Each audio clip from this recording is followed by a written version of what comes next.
Good morning students.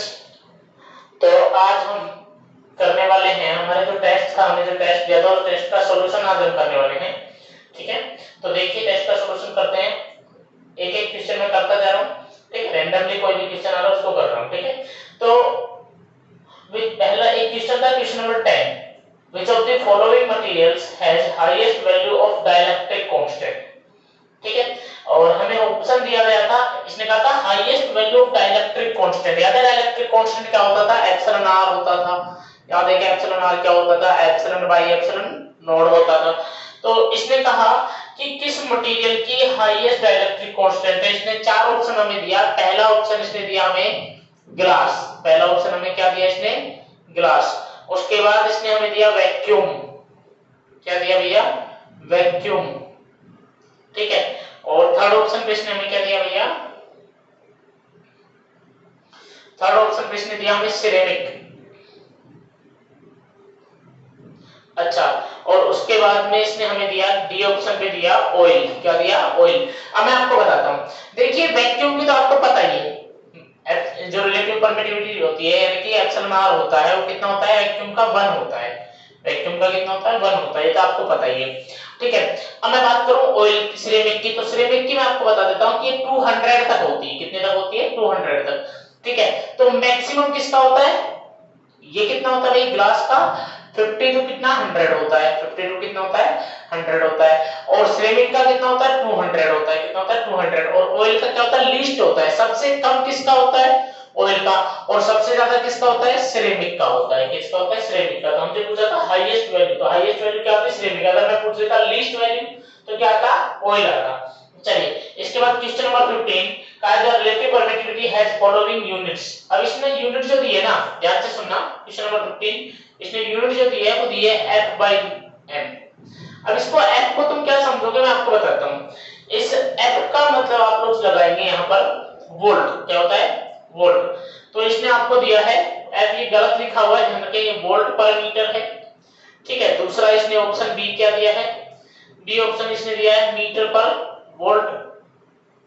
ठीक है, third option पे इसने दिया है वेबर पर मीटर।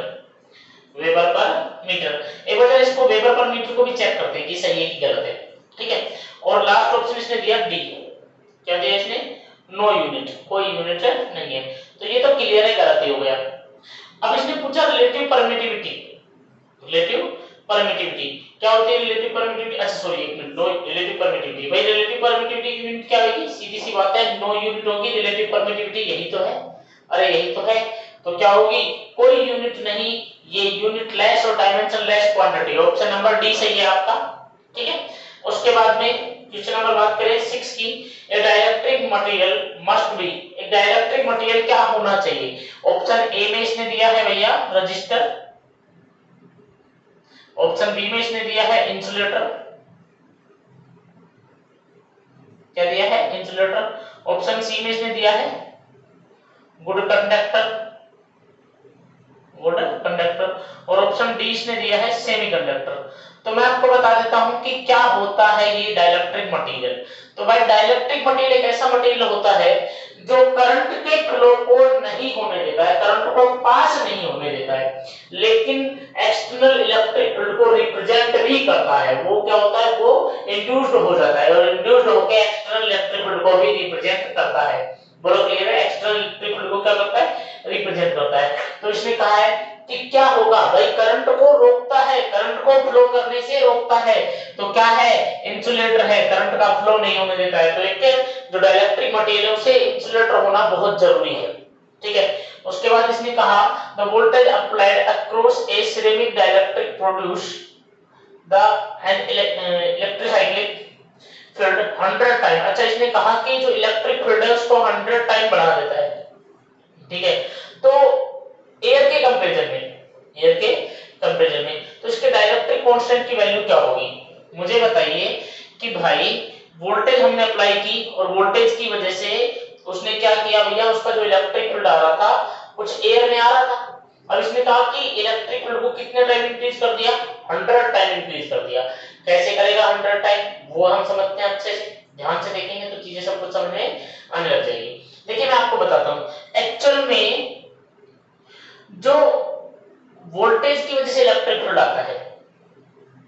होता है V बराबर ER। V बराबर कितना होता है ER। अब अच्छे समझेंगे। अब E क्या होता है, मान लो पॉइंट चार्ज होता, मान लो क्या होता पॉइंट चार्ज होता, तो पॉइंट चार्ज की जैसे कितना आता है KQ/R आता, और K क्या होता है 1/4 pi epsilon node Q/R, 1/4 pi epsilon node Q/R। अब अगर मीडियम आ जाता है, क्या जाता है मीडियम, तो 1/4 pi epsilon node epsilon R Q/R। अब इसने कहा 100 टाइम इंक्रीज होगा, तो एप्सिलॉन R की वैल्यू कितनी होनी चाहिए 1/100 होनी चाहिए। कितनी होनी चाहिए 1/100 होनी चाहिए भाई, 1/100। ऑप्शन इसमें थोड़े से मिस्टेक है, ध्यान रखिए 1/100 होगी। उसके बाद क्वेश्चन नंबर 7 की बात करें, which of the following is not a vector quantity. कहा कि कुछ फिजिकल क्वांटिटी, 4 फिजिकल क्वांटिटी थी, इसमें पूछा कि कौन सी फिजिकल क्वांटिटी वेक्टर नहीं है। पहला दिया इसने लीनियर मोमेंटम, लीनियर मोमेंटम भाई लीनियर मोमेंटम वेक्टर है, कोई कष्ट वाली बात नहीं है। P बराबर mv, याद है क्या P वेक्टर बराबर mv वेक्टर। उसके बाद क्वेश्चन नंबर, उसके बाद ऑप्शन नंबर 2 में इसने क्या दिया है, ऑप्शन नंबर 2 दिया इसने एंगुलर मोमेंटम L बराबर mvr, L बराबर mvr। भाई ये भी क्या होता है वेक्टर क्वांटिटी होती है, ये भी क्या होती है वेक्टर क्वांटिटी। उसके बाद इसने सी ऑप्शन दिया है इलेक्ट्रिक फील्ड, यार इलेक्ट्रिक फील्ड तो वैसे वेक्टर क्वांटिटी है। लास्ट में इसने दिया option number D electric potential, potential scalar quantity होती है। पोटेंशियल कैसी क्वांटिटी होती है स्केलर, तो भैया ये वेक्टर नहीं है, इलेक्ट्रिक ऑप्शन नंबर डी आपका सही होगा। अच्छा उसके बाद इसने कहा सेकंड क्वेश्चन की बात कर रहे हैं कि electric field intensity at point situated 4 metre from a point charge 200 newton पर कूलम। ठीक, क्या कह रहे हैं कि इलेक्ट्रिक फील्ड जो है वो कोई पॉइंट चार्ज है, उस पॉइंट चार्ज की वजह से आ रहा है E बराबर कितना आ रहा है 200 न्यूटन पर कूलम। ठीक है, अब 4 मीटर डिस्टेंस की बात करें, अगर ये कह रहा है कि डिस्टेंस को 2 मीटर रिड्यूस कर दिया जाए तो भाई सीधी सी बात है इलेक्ट्रिक फील्ड पॉइंट चार्ज की वजह से कितना आता है मुझे बता दीजिए। ठीक है, इलेक्ट्रिक फील्ड पॉइंट चार्ज की वजह से क्या होता था E बराबर KQ/R² होता था कि नहीं होता था, E बराबर KQ/R²। अब आप क्या कर रहे हो, आप डिस्टेंस को 2 टाइम रिड्यूस कर रहे हो, मतलब अब आपकी डिस्टेंस जो है E डैश नया जो इलेक्ट्रिक फील्ड है वो कितना है KQ/R/2 का होल स्क्वायर है। कितना है R/2 का होल स्क्वायर, क्योंकि आपने 2 टाइम यानी 2 मीटर रिड्यूस कर दिया। अरे 4 थी उसको क्या कर दिया 2 कर दिया ना, 4 का हाफ हो गया कि नहीं हो गया 2। बोलो क्लियर है, तो क्या होगा इलेक्ट्रिक फील्ड मुझे बता दीजिए, क्या होगा इलेक्ट्रिक फील्ड। चलिए तो भाई 1/4 हो जाएगा और 4 कहां चला जाएगा ऊपर, 4 कहां चला जाएगा ऊपर, तो कितनी इंक्रीज हो जाएगी 4 टाइम इंक्रीज हो जाएगी, यानी कि 200 है तो कितनी हो जाएगी 800, कितनी हो जाएगी 800 हो जाएगी। बहुत अच्छी बात है, बहुत सिंपल क्वेश्चन था, इजीली मुझे लगता है सबने कर लिया होगा।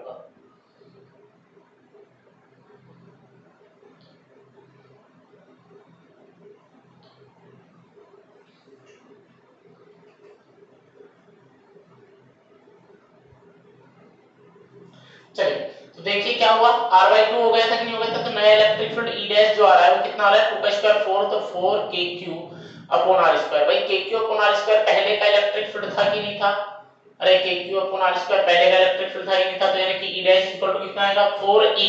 अब E कितना दिया था इसने 200 दिया था, तो 4 into कितना 200 यानी कि कितना 800 न्यूटन पर कूलम। ये हमारा आंसर आने वाला था, ये हमारा क्या आने वाला था आंसर। इसके अलावा अगला हमारा क्वेश्चन इसने दिया the electric field at a point situated at distance d from straight charge conductor. Straight charge conductor की बात कर रहा है, यानी कि लीनियर चार्ज डिस्ट्रीब्यूशन की बात कर रहा है, और उसकी वजह से इलेक्ट्रिक फील्ड जो है वो d पर किस तरह से डिपेंड करेगा। डिस्टेंस d है, हम r मानते थे, इसने क्या माना डिस्टेंस d, और डिस्टेंस d किस तरह से डिपेंड करेगी ये हमसे पूछा है। मुझे बताइए इलेक्ट्रिक फील्ड पॉइंट चार्ज की सॉरी लीनियर चार्ज की वजह से कितना होता था, आप कहोगे कि सर 2k λ/r होता था, यहां r मत लो, यहां क्या ले लो d ले लो, तो इलेक्ट्रिक फील्ड कितना होता है E बराबर 2k λ/d, तो E inversely proportional of d होगा कि नहीं होगा, तो इसने ऑप्शन में दिया है कि नहीं दिया है इनवर्सली प्रोपोर्शनल ऑफ d, इसने दिया है भैया, हां बिल्कुल दिया है, option number B, option number B, option number B आपका क्या है करेक्ट है।